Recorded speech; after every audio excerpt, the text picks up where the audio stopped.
Lewandowski goes for it again! And then Ronaldo! Oh, it's Messi! Aguero!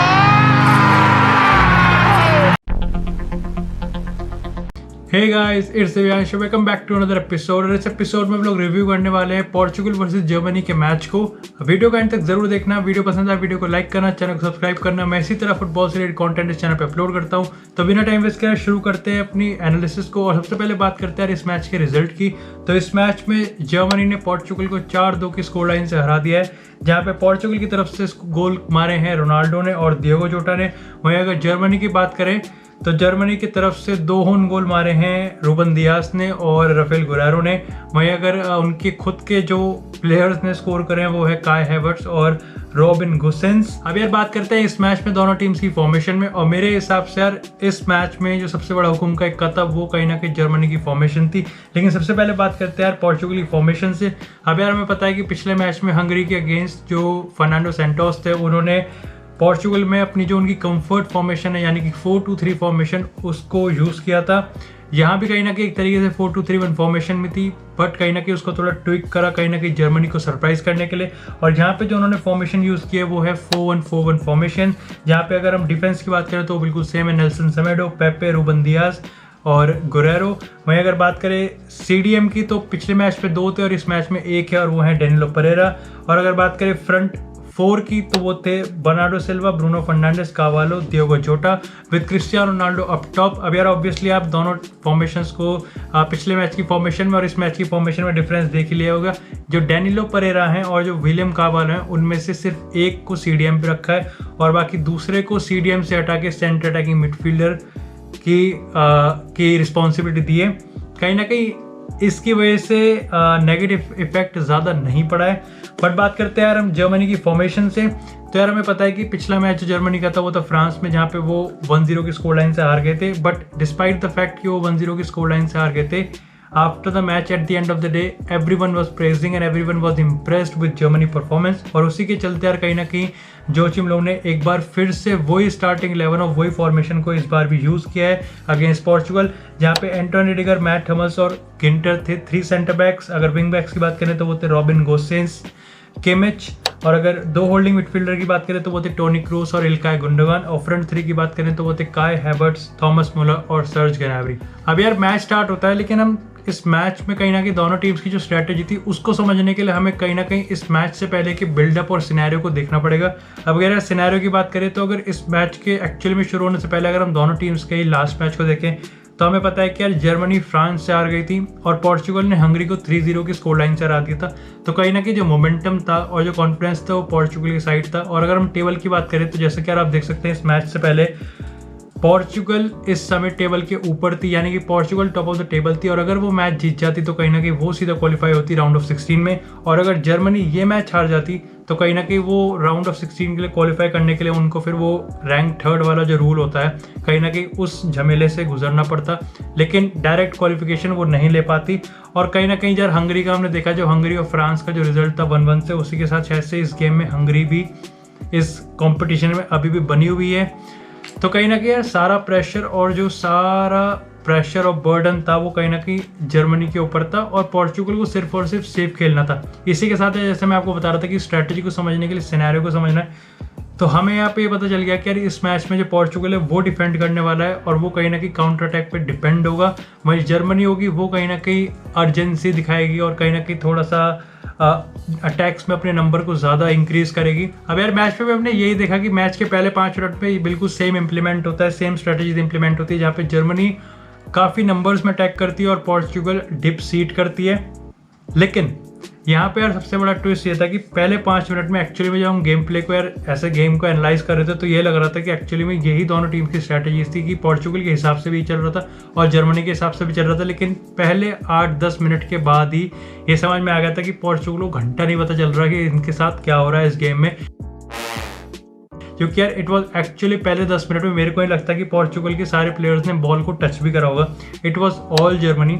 और ना ही actually में जो Portugal है वो जर्मनी को एक सही तरीके से प्रेस भी कर रही है। मतलब एक तो प्रेस कर भी नहीं रही है, और अगर किसी तरीके से प्रेस कर रही है तो जर्मनी बहुत ही ईजी तरीके से उसको सक्सेसफुली ओवरकम कर रही है। लाइक इस मैच में जर्मनी को किस तरीके से हराना है या फिर जर्मनी को किस तरीके से डिफिकल्ट में देना है, कहीं ना कहीं इस मैच में अवेलेबल था, बट स्टिल पोर्चुगल के मैनेजर ने ऐसा कुछ भी नहीं चेंज करा। और ये यार सबसे बड़ी डिसअपॉइंटमेंट की बात होती है कि अब जब आपके पास एडवांटेज है, आपके पास एक गोल की लीड है, कहीं ना कहीं आप पे कोई प्रेशर नहीं है, आपको बस मैच जीतना है। और मेरे ख्याल से यार अगर पोर्चुगल के पर्सपेक्टिव से देखें, अगर इस मैच का रिजल्ट एक ड्रॉ भी जाता तो भी मेरे ख्याल से पोर्चुगल को कोई दिक्कत नहीं होने वाली थी। अब यार इस पूरे मैच में दो ऐसे रीजन थे, कहीं ना कहीं वो इस चीज़ को परफेक्टली एक्सप्लेन कर रहे थे क्यों जर्मनी एक्चुअली में पूरे 90 minutes through out the match कहीं ना कहीं पोर्चुगल को परफेक्टली टैक्टिकली आउटक्लास करने में सक्सेसफुल रही। सबसे पहला रीज़न था कि यार एक फेमस कहावत है या फेमस सेइंग है फुटबॉल में कि attack is the best form of defence sometimes in some situations, और कहीं ना कहीं वो इस मैच को परफेक्टली इम्प्लीमेंट कर सकती थी पोर्चुगल। वो यार मैं इसलिए बता रहा हूँ क्योंकि यार हम जैसे अगर स्कोर लाइन की बात करें तो मैं आपको, I am a Ronaldo fan, I am a Portugal fan, but मैं आपको सही बता रहा हूँ पोर्चुगल के दोनों गोल फ्लूक थे, दोनों गोल तुक्के थे। Like they have the capability, but कहीं ना कहीं इस मैच में दोनों गोल जो थे वो तुक्के थे। वहीं अगर बात करें जर्मनी में तो हाँ, जर्मनी की तरफ से जो 2 गोल मारे थे वो एक तरीके से ओन गोल ही थे, एक रूबन दियास ने मारा, एक राफेल गुरेरो ने मारा, बट वो 2 गोल वैसे भी मार देते हैं। आप अगर आपने वो मैच देखा हो तो आपको लग रहा होगा कि जर्मनी 4 नहीं बल्कि 5 या 6 गोल भी मार सकती थी। That kind of performance Germany ने पुट करी है इस मैच में। लेकिन अगर यार फिर भी जहाँ पे मैं तो फिर भी इतनी फॉर्मेलिटी में कह रहा हूँ कि tactically outclass, master of class, कुछ क्रिटिक्स तो एक्चुअली में पोर्चुगल की इस परफॉर्मेंस को एम्बैरेसिंग तक कहीं ना कहीं एंटाइटल कर रहे हैं। तो लेकिन जहाँ पर इतना ज़्यादा नेगेटिव, कहीं ना कहीं इतने ज़्यादा नेगेटिव रिव्यूज़ आ रहे हैं पोर्चुगल की इस परफॉर्मेंस में, लेकिन अगर स्टैट्स की बात करें तो कहीं ना कहीं यार स्टैट्स में ऑब्वियसली अगर जर्मनी ने पोर्चुगल को 4-2 की स्कोर लाइन से हराया तो हर स्टैट्स के हर फील्ड में, हर कैटेगरी में कहीं ना कहीं जर्मनी थोड़ा ज़्यादा अच्छा परफॉर्म करेगी। लेकिन फिर भी अगर स्टैट्स की बात करें तो जर्मनी ने 12 शॉट मारे और पोर्चुगल ने 7 शॉट मारे। पोजीशन की बात करें तो 58-42 है। अगर पासेस की बात करें 419 और 581 इन कंपेरिजन। तो लाइक ऑब्वियसली जैसे मैंने आपको बताया कि यार जर्मनी ने मैच जीता है तो ऑब्वियसली सारे जो स्टैट्स होंगे वो कहीं ना कहीं उनके फेवर में होंगे, बट स्टिल स्टैट्स ये जस्टिफाई नहीं करते कि जो पोर्चुगली परफॉर्मेंस है वो एम्बैरेसिंग है। और उसका रीज़न मैं आपको इसलिए बताता हूँ क्योंकि जैसा मैंने आपको पहले रीज़न की स्टार्टिंग में बताया कि sometimes attack is the best form of defence, कहीं ना कहीं वो यहाँ पे परफेक्टली इंप्लीमेंट कर सकती थी पोर्चुगल। और उसका रीज़न ये है कि यार हमने सेकेंड हाफ के एंड या सेकेंड हाफ कहूँ यार मैं, या फिर मैं आपको कहूँ कि इस मैच के लास्ट क्वार्टर में, या फिर मैं आपको कहूँ कि जो मैंने आपको बताया था कि 25 से 30 मिनट का जो सेक्शन था वो 5 मिनट, उसमें एक्चुअली में पोर्चुगल ने अटैक करा। पोर्चुगल के पास डिफेंस था और अटैक में यार मैं काउंटर अटैक वाला अटैक नहीं कह रहा बल्कि वो वाला अटैक कह रहा हूँ जहाँ पर जो जर्मनी का जो डिफेंस है और जर्मनी की पूरी टीम है वो खुद के हाफ में सिमट के आ जाए और जो पोर्चुगल के सेंटर बैक्स हैं वो हाफ लाइन तक आ जाए, वो वाला अटैक में कर रहा हूँ जहाँ पे बिल्डअप हो, अटैक हो। उस अटैक में कहीं ना कहीं जर्मनी एक्चुअली में डिफिकल्टी हो रही थी उनको पोर्चुगल के प्लेयर्स को कंटेन करने में, और वहाँ पे एक्चुअली में पोर्चुगल डिफाइन कर पा रही थी कि उनके पास वैसे प्लेयर्स हैं।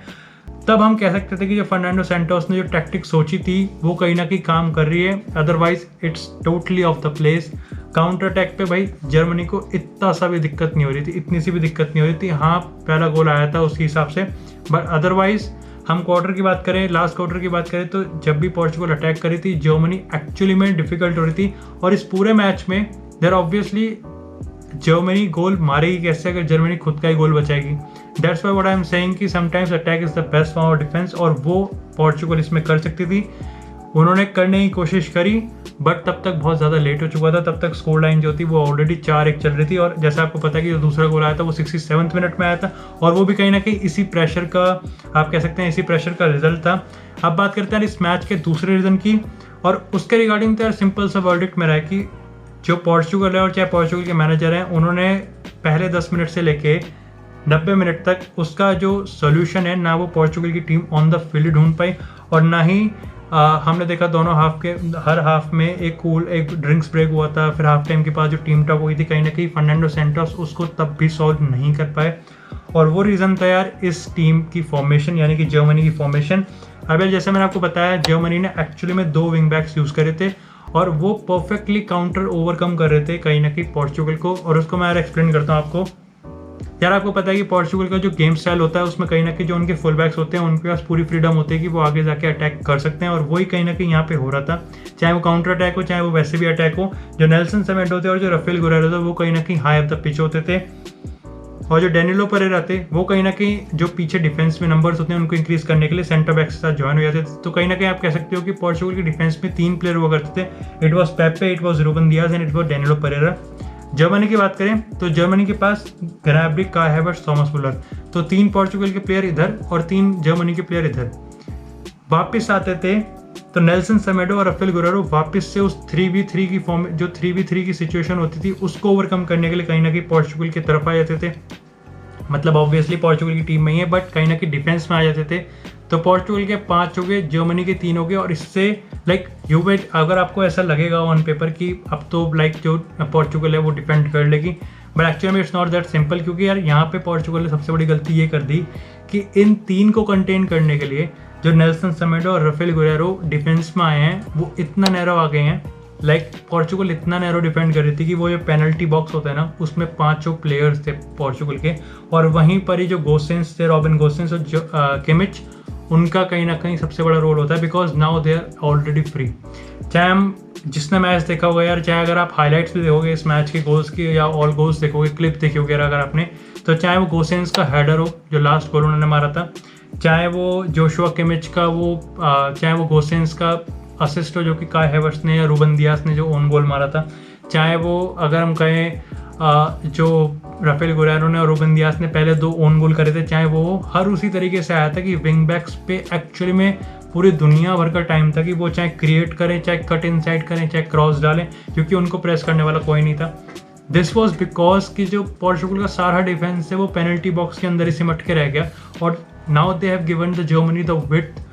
और यहाँ पर हम ये कह रहे थे कि ऑब्वियसली यार जर्मनी के पास इतने सारे प्लेयर है, चाहे ग्नाब्री हो, काय हैवर्ट्स हो, थॉमस मुलर हो, टोनी क्रूस हो, सबके सब पेनल्टी बॉक्स के अंदर है, तो ऑब्वियसली कुछ ना कुछ तो क्रिएट हो गए। और यही सबसे बड़ी प्रॉब्लम थी पोर्चुगल की इस मैच में कि वो यही नहीं पता लगा पाई कि, और नेल्सन सेमेडो के रिगार्डिंग मेरे को कमेंट करना है कि इस मैच में सबसे ज़्यादा खराब परफॉर्मेंस नेल्सन सेमेडो की थी। इट वॉज, भाई को पता ही नहीं है कि किस प्लेयर को कब कवर करना है। लाइक जब आई थिंक जब तीसरा गोल जो काय हैवर्ट्स ने गोल मारा था तो गोसेंस ने विंग्स से कहीं ना कहीं क्रॉस अंडर डाला था, तो नेल्सन सेमेडो और रूबन दियास दोनों ही काय हैवर्ट्स को कवर कर रहे थे। Like Ruben Dias centre back है, नेल्सन सेमेडो फुल बैक है। नाउ आई थिंक उस चीज़ से कहीं ना कहीं अगर वो पिक मेरे को मिल गई तो यार मैं आपको उसकी स्क्रीन पर दिखा दूंगा। इस पिक से कहीं ना कहीं आप समझ सकते हैं कि एक्चुअली में अगर फुल बैक सेंटर बैक की पोजीशन पे आके कवर कर रहा है तो जो डिफेंस है वो कितना ज़्यादा नैरो होगा।